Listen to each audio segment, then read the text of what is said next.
الحمد لله رب العالمين، والصلاة والسلام على أشرف الأنبياء والمرسلين وعلى آله وصحبه أجمعين ومن سار على نهجه إلى يوم الدين. أما بعد، قال الله تبارك وتعالى في كتابه الكريم بعد أعوذ بالله من الشيطان الرجيم: يا أيها الذين آمنوا اتقوا الله حق تقاته ولا تموتن إلا وأنتم مسلمون. اللهم علمنا ما ينفعنا وانفعنا بما علمتنا وزدنا علما. اللهم جنبنا ما يضرنا في ديننا ودنيانا يا أرحم الراحمين. ربنا زدنا علما وإيمانا ويقينا. Hadirin jemaah Masjid Baitur Rahman yang saya muliakan, bersyukur kepada Allah Subhanahu wa taala, insyaallah kesempatan yang berbahagia ini antara Maghrib dan Isya yang kita sama-sama ingin mendapatkan kelebihan menunggu salat ke salat berikutnya sambil menambahkan ilmu, mengenal ajaran-ajaran agama yang disampaikan oleh Rasulullah sallallahu alaihi wasallam melalui hadis-hadis beliau yang telah disusun oleh para ulama, di antaranya Al-Imam An-Nawawi rahimahullahu taala wa nafa'ana Allah bi'ulumihi fid dharain dalam kitab Riyadhus Shalihin min kalam Sayyidil Mursalin. Pembahasan kita masih bicara bab al-muraqabah. Di antara hal yang penting dipahami yang berkaitan dengan al-muraqabah adalah penguatan iman kita. Maka hadis di antara hadis yang berbicara muraqabah adalah hadis Jibril alaihi salam, yaitu hadis yang dalamnya terdapat rukun iman yang 6. Pada malam berbahagia ini kita membicarakan wa an tu'mina bil qadari khairihi wa syarrihi, yaitu beriman kepada qadar baik dan buruknya. Pembicaraan takdir ataupun al-qadar ini adalah takdir Allah Subhanahu wa taala terhadap apa yang akan berlaku sampai hari kiamat. Takdir adalah ketetapan Allah Subhanahu wa taala terhadap sesuatu yang akan terjadi sampai kiamat dunia nantinya. Yang demikian itu telah kita maklumi bersama bahwasanya Allah Subhanahu wa taala telah menciptakan al-qalam, pena, dan Allah mengatakan kepadanya uktub, tulislah. Maka dia mengatakan Rabbi wa ma aktub, Rabbku, Tuhanku, apa yang akan aku tulis? Qala uktub ma huwa kain, jadi tulislah semua yang akan terjadi, semua yang akan berlaku, tulislah. Maka terjadilah itu semua sampai nanti hari kiamat. Semua yang terjadi di dunia ini tak lepas pada ilmu Allah Subhanahu wa taala dan ketetapannya Subhanahu wa taala. Jadi sesuatu yang telah ditetapkan itu menimpa seorang manusia itu tidak akan pernah bergeser. Sesuatu yang akan mengena kita, sebuah musibah, sebuah keadaan, itu tidak akan pernah bergeser dari kita. Dan sesuatu yang tidak kena kita maka tidak akan kena. Sesuatu yang akan meleset dari kita, sesuatu hal yang akan terjadi, maka itu tidak akan terjadi. Jadi takdir ini hanya Allah Subhanahu wa taala yang tahu.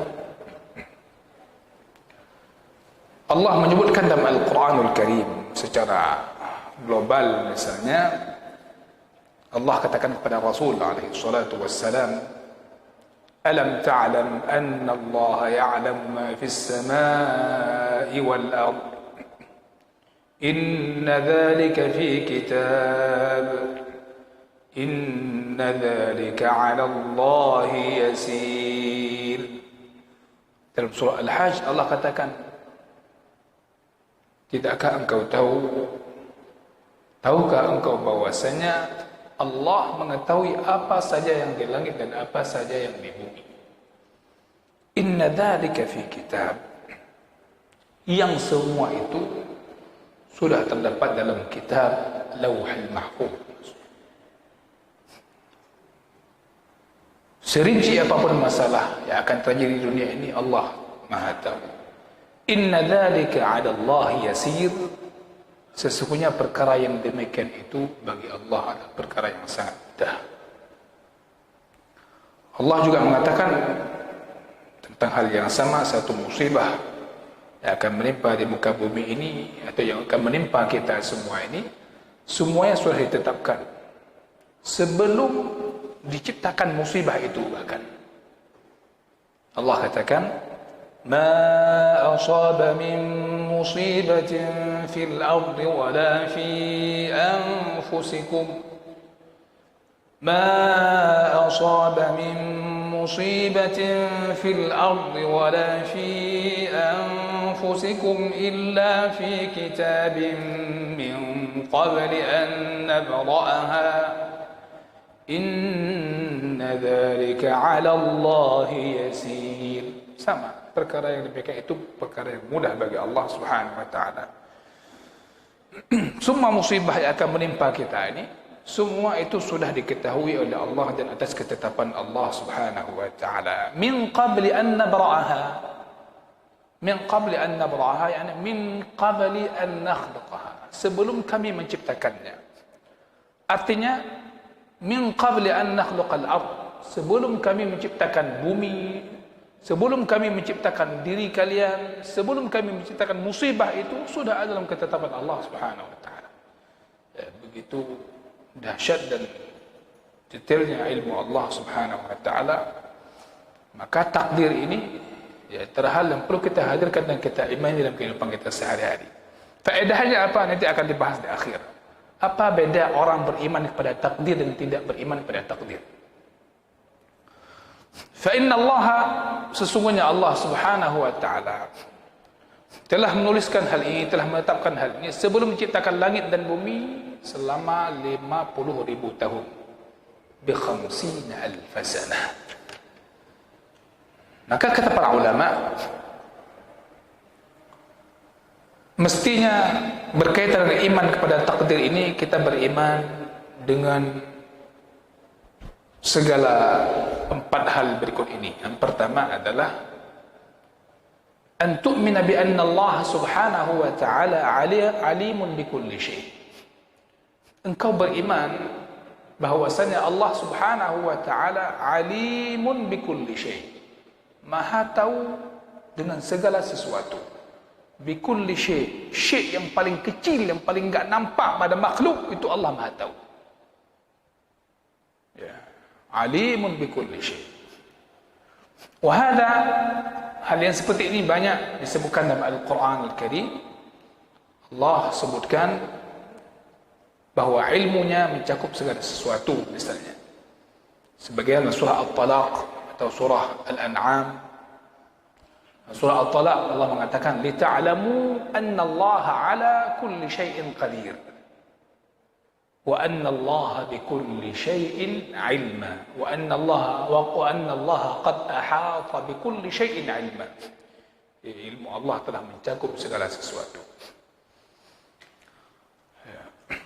Wa liqaulihi ta'ala, segala kunci ghaib itu yang tahu hanya Allah. Wa 'indahu mafatihul ghaib la ya'lamuha illa hu ويعلم ما في البر والبحر وما تسقط من ورقة إلا يعلمها ولا حبة في ظلمات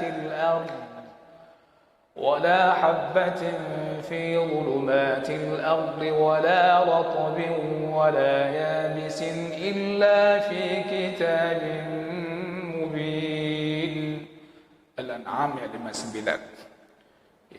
Enggak ada orang yang tahu yang gaib manusia ini, makhluk enggak ada yang tahu yang gaib kecuali hanya Allah Subhanahu wa taala. Jadi Allah tahu apa yang di darat, apa yang di bumi. Sesuatu apapun yang terjadi di darat, Allah Maha tahu. Apa yang terjadi di laut, Allah Maha tahu. Manusia tidak tahu apa yang terjadi di laut. Ya. Kalau tahu manusia apa yang akan terjadi di laut itu, sekarang ketika mau tsunami enggak ada yang ke pinggir laut. Enggak tahu apa yang akan terjadi. Bagaimana kejadian itu enggak ada. Dan apa isinya enggak ada yang tahu. Wa ma tasqutu min waraqah. Satu daun saja yang jatuh.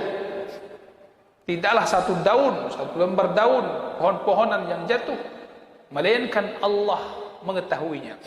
Kapan jatuh, dalam bentuk apa dia jatuh, bagaimana ketika dia jatuh. Ya. Dan kemana setelah jatuh, dia jatuh ke daerah mana, Allah Maha tahu. Kita tidak tahu. Ini Pak, berbicara takdir makin menampakkan kita ini manusia memang tidak punya ilmu, bodoh. Kita makin melihat keagungan Allah Subhanahu wa taala, luasnya ilmu Allah Subhanahu wa taala, kita akan makin sadar diri kita inilah tidak ada apa-apanya. Bahkan di kegelapan, di tempat yang gelap, jatuhnya, kalau manusia mungkin sering berbicara, jatuhnya itu ketika sudah kering atau apa. Tidak. Bagi Allah tahu kapan. Bahkan yang baru, daun-daun yang muda pun akan bisa jatuh. Itu semua sudah ada dalam ketetapan Allah Subhanahu wa taala. Sudah dalam takdirnya. Semua sudah tercatat dalam Lauhul Mahfuz. Hadirin saya muliakan, tingkatan yang kedua yang mesti dipahami,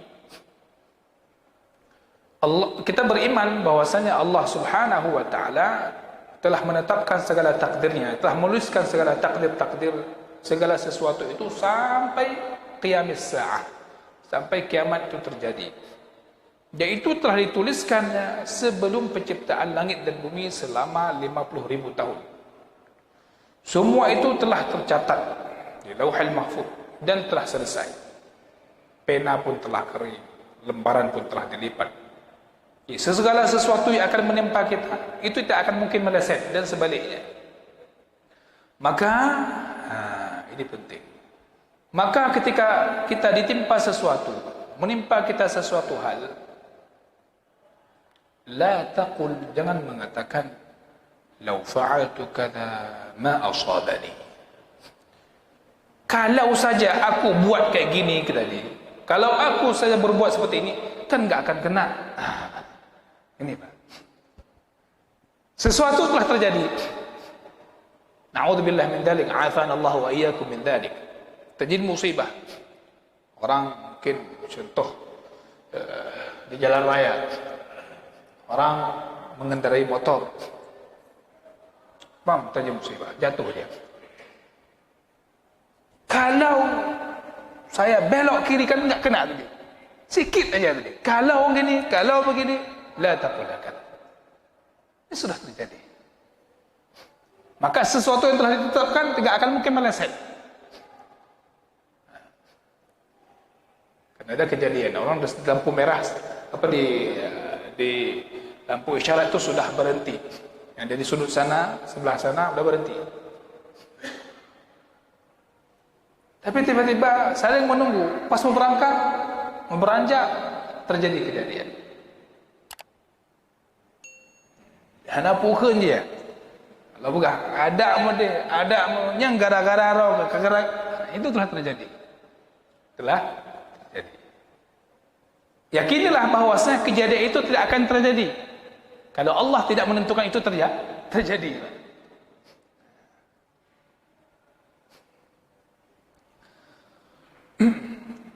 Lian hadha syai'un maktub.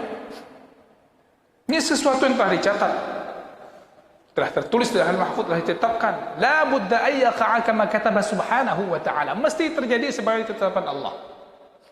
Tidak boleh meleset dan tidak akan meleset. Maka tidak ada manusia yang bisa lari pada ketentuan itu. Fala mafarra minhu mahma 'amilt. Fal amru sayakunu ala ma waqa'a la yataghayyaru abadan. Kejadian itu akan terjadi, urusan itu akan terjadi, ketetapan itu akan terjadi, dan tidak ada akan berubah sedikit pun. Ini qad kutibna. Baik. Muncul pertanyaan dari orang bertanya misalnya, alam yakun qad jaa al-hadith? Alam yakun qad jaa fil hadis? Bukankah telah terdapat dalam sebuah hadis Nabi sallallahu alaihi wasallam dalam hadis Bukhari tentang silaturrahim? Tentang silaturrahim. Man ahabba an yabsuta lahu fi rizqihi wa yunsa lahu fi atharihi falyasil rahimah. Hadis Sahih Bukhari Muslim.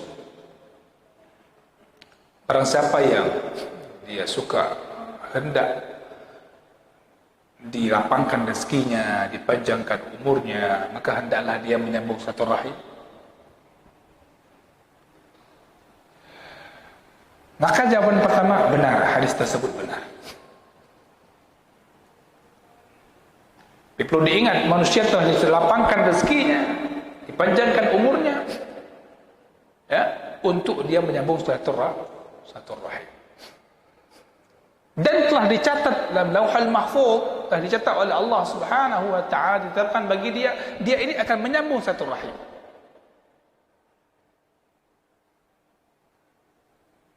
Dia akan menyambung silaturahim.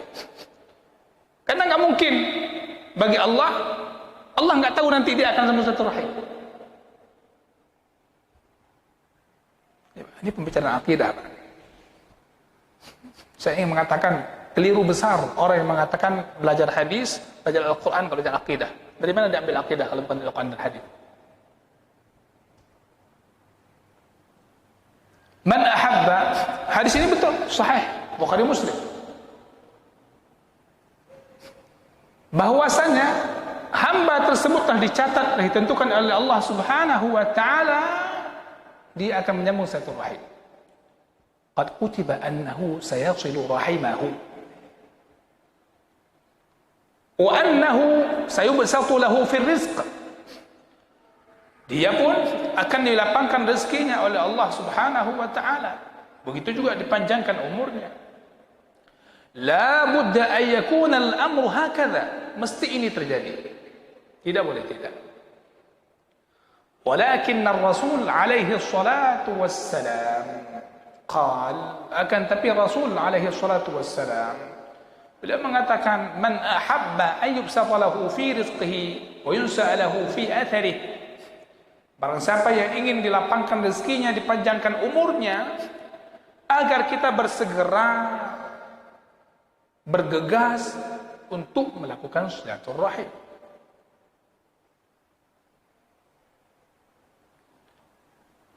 Karena ini semua sudah ditetapkan bagi orang, dan mungkin kita tidak tahu. Apakah kita tahu? Kita baru tahu setelah kejadian. Maka perintah Nabi SAW agar kita bersegera, motivasi untuk senantiasa melakukan perintah itu. Dan hamba ini telah dicatat oleh Allah Subhanahu wa taala, dia akan menyambung silaturahim dan akan mendapatkan pahala fadilah daripada silaturahim tadi. Ataupun bahwasanya dia tidak akan menyambung silaturahim dan dia akan terhalangi dari pahala silaturahim. Ya, sudah ada ketentuannya. Lakin akhbarana ar-rasul alaihi salatu wassalam bihadza min ajli an nahrisa ala silaturahim.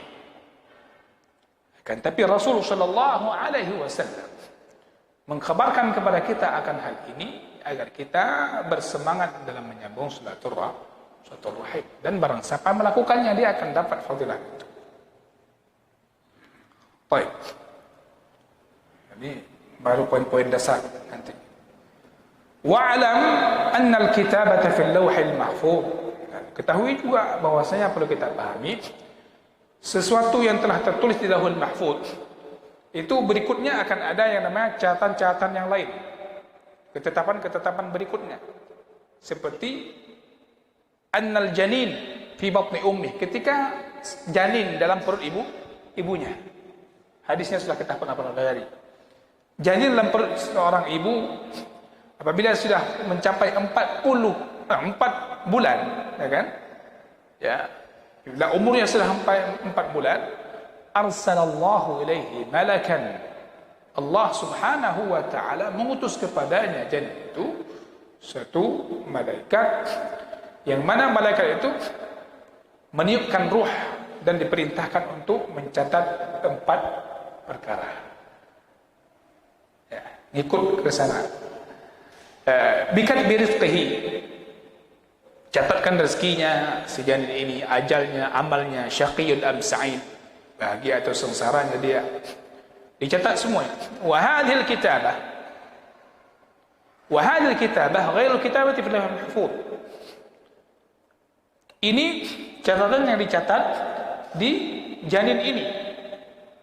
Ini dikatakan di sini itu bukan yang ditulis di Lauhul Mahfuz. Hadi kitabatun fi muqtabali amalil insan. Inilah yang dikatakan oleh para ulama dengan istilah al-kitabatul umuriyah. Catatan yang disebahkan kepada umur, berkaitan dengan umur seseorang. Maka habis umur, habis rezeki kan. Kau raja kan kau meninggalnya, kau ehna rezeki. Karena rezekinya semuanya tergantung masa hidup dia. Allah a'lam. Wa kadzalika hunaka kitabatun ukhra takunu fi kulli sanah wa hiya fi lailatul qadar. Ada juga ketetapan yang dituliskan bagi seorang hamba itu yang terjadi pada setiap tahunnya, yaitu Lailatul Qadar. Di malam Lailatul Qadar. Fa inna Lailatul Qadar yaktubu Allah fiha ma yakun fi tilka sanah. Di malam Lailatul Qadar dicatatkan padanya di malam itu dengan apa yang akan terjadi pada tahun tersebut. Ini sebagaimana disebutkan dalam surah Ad-Dukhan. Dalam surah Ad-Dukhan ayat 3 dan 4 Allah katakan inna anzalnahu fi lailatin mubarakah inna kunna mundirin fiha yufraqu kullu amrin hakim. Fiha yufraq la yubayyin wa yufassal, yubayyan wa yufassal. Ya, maka dikatakan dirincikan semua itu dan dikatakan dengan sebutan Lailatul Qadar. Hadirin saya muliakan, ya. Urutan yang ketiga terhadap iman kepada qadar, takdir ini adalah beriman bahwasanya segala sesuatu itu terjadi bi masyiatillah, sesuai dengan masyiah Allah Subhanahu wa taala, kehendak Allah. Katanya sering takkan orang pula haba alhamdulillah. Orang Tuhan tanya orang syirik sering kan. Yang ada kehendak lepo apa ni terjadi. Kan kala? Yang bahasa iman kepada takdir mah. Menyopoh ada kehendak apa? Maka kita selalu mengatakan kalau ada janji insyaallah semoga Allah kehendaki kita. Tidak insyaallah cuma sekedar komentar, tapi insyaallah untuk melakukan, berusaha melakukannya. Insyaallah tahqiqan bukan ta'liqa. Hadirin saya muliakan, an tu'mina bi anna kulla syai'in fa huwa masyiatillah. Beriman segala sesuatu itu akan terjadi dengan kehendak Allah Subhanahu wa taala. Tidak ada yang keluar sesuatu itu dari kehendak Allah. Tidak ada yang keluar sesuatu itu pun dari kehendak Allah Subhanahu wa taala. Mungkin kita mau terlaksana begini, tapi Allah punya kehendak yang lain. Karena kalian tak pernah beraya kan? Tak pernah beraya. Ya. ولا فرق بأن يكون هذا الواقع مما يختص الله به. Ya, ini tidak ada bedanya antara sesuatu yang terjadi itu memang dalam itu hanya khusus bagi Allah Subhanahu wa taala. Misalnya begini, keinzalil matar, turunnya hujan. Ya. Ada yang tahu turun hujan?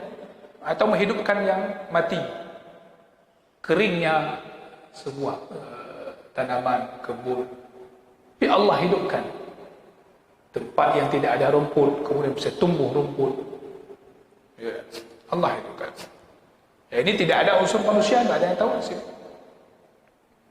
Ya, itu perbuatan Allah, perbuatan Allah.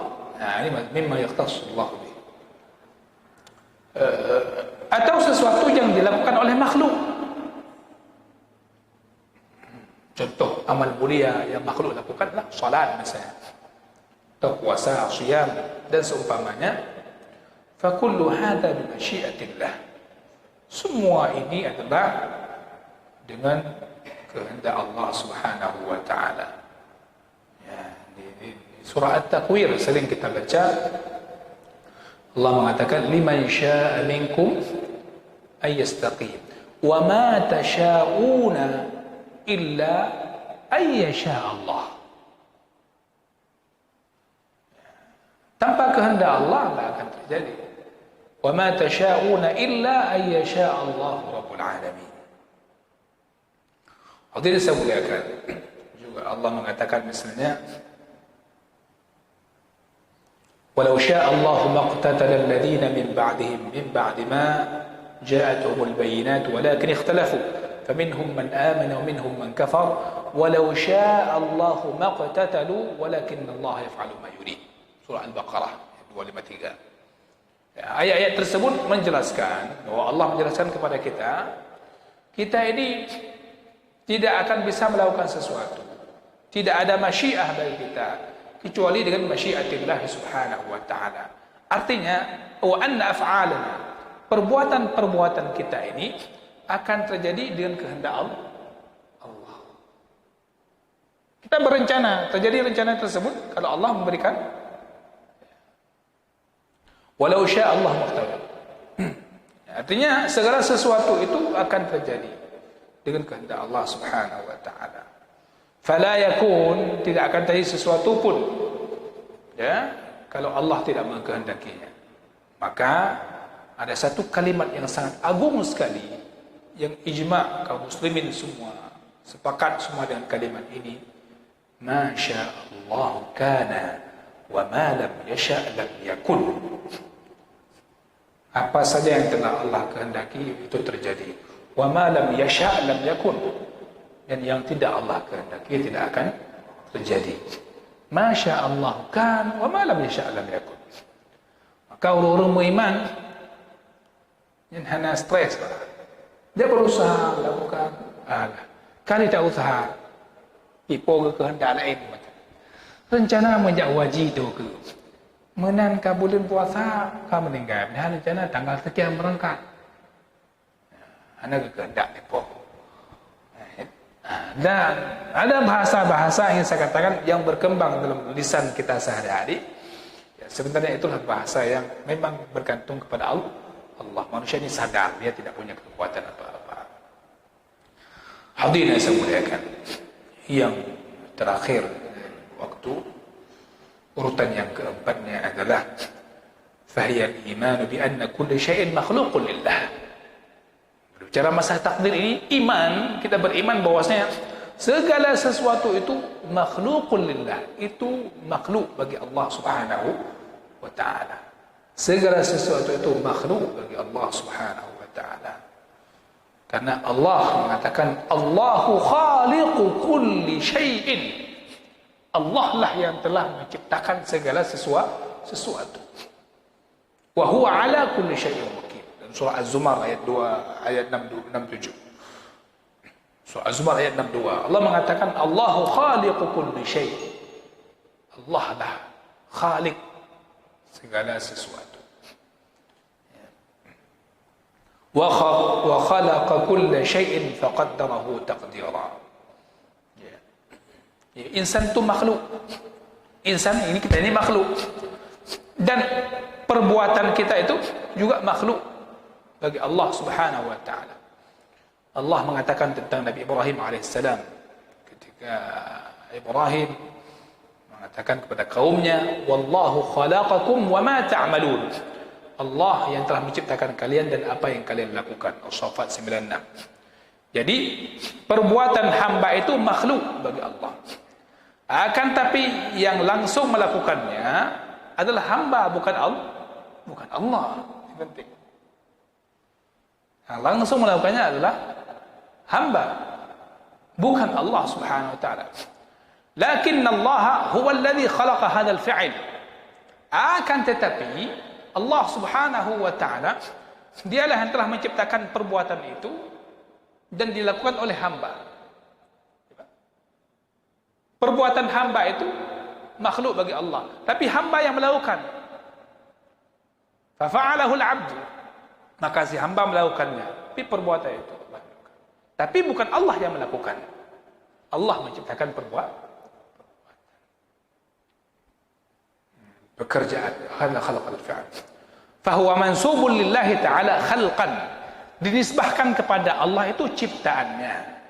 Sedangkan dinisbahkan kepada hamba itu kasban wa fi'lan, usaha dan perlakuan pekerjaannya.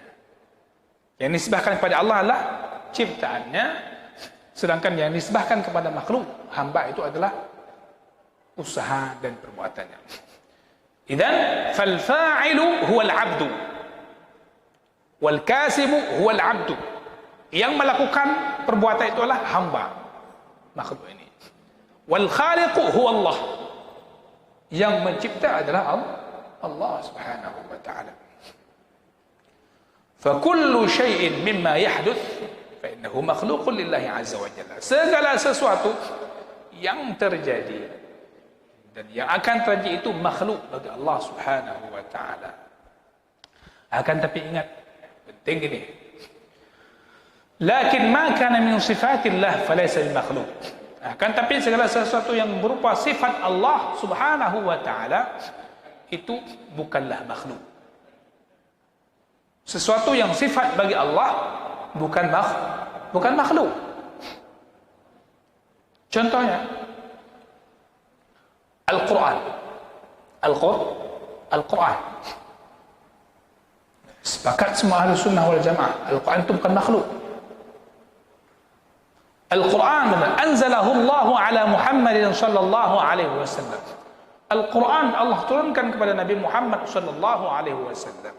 Lakinnahu laysa bimakhluq. Akan tapi dia bukan makhluk. Ya. Jadi kita baca Al-Quran, Pak. Maka yang ada di depan kita itu namanya mushaf. Mushaf. Kalamullah tertulis di dalamnya.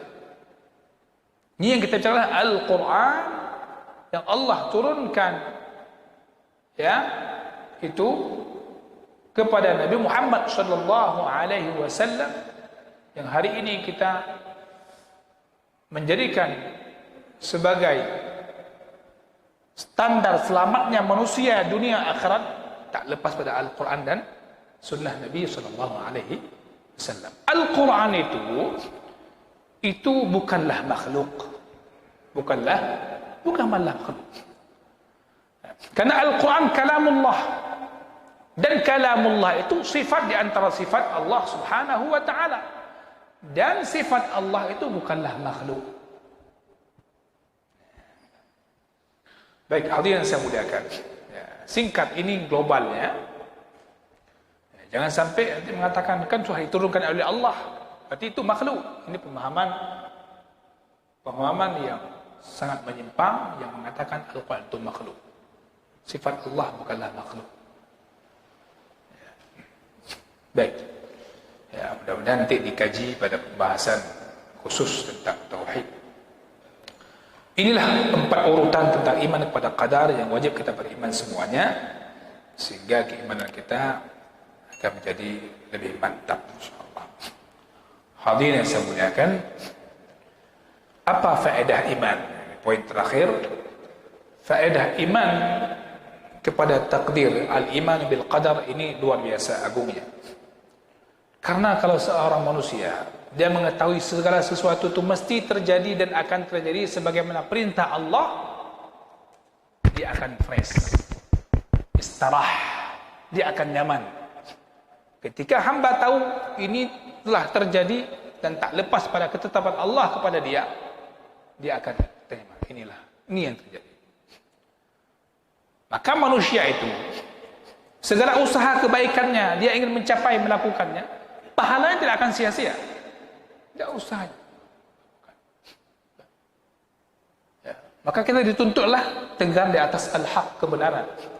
Jalan kebenaran itu panjang. Panjang. Namun Allah perintahkan kita, dituntut kita adalah untuk teguh di atas kebenaran tersebut.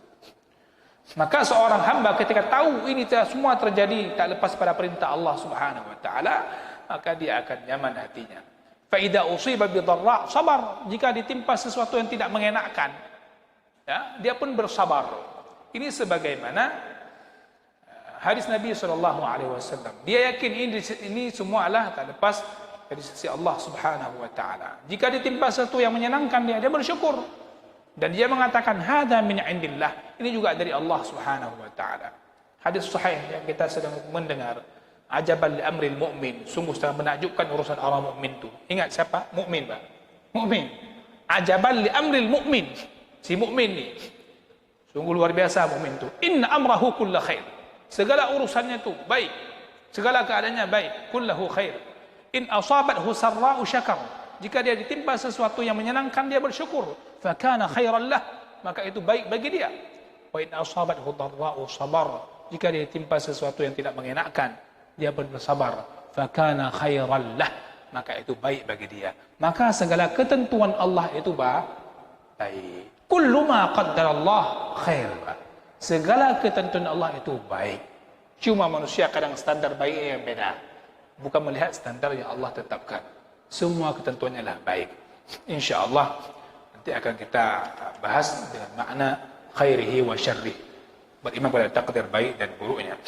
InsyaAllah. Mudah-mudahan kita ambil kesimpulan pelajaran pada malam berbahagia ini. Ya, walaupun hendak tinggal yang lain, tinggal yang nyom gaji. Mukmin itu beriman segala sesuatu itu adalah ketentuan Allah Subhanahu wa taala, maka selama dia akan bahagia dan dadanya pun akan lapang. Dia sadar tidak akan terjadi sesuatu tanpa ketetapan Allah Azza wa Jalla. Mudah-mudahan bermanfaat. Mohon maaf atas segala kekurangan. Di waktu yang singkat ini kita telah menyampaikan apa yang bisa kita lakukan, apa yang bisa telah kita sampaikan. Subhanakallah wa bihamdika asyhadu an la ilaha illa anta astaghfiruka wa atubu ilaik. Wassalamualaikum warahmatullahi wabarakatuh.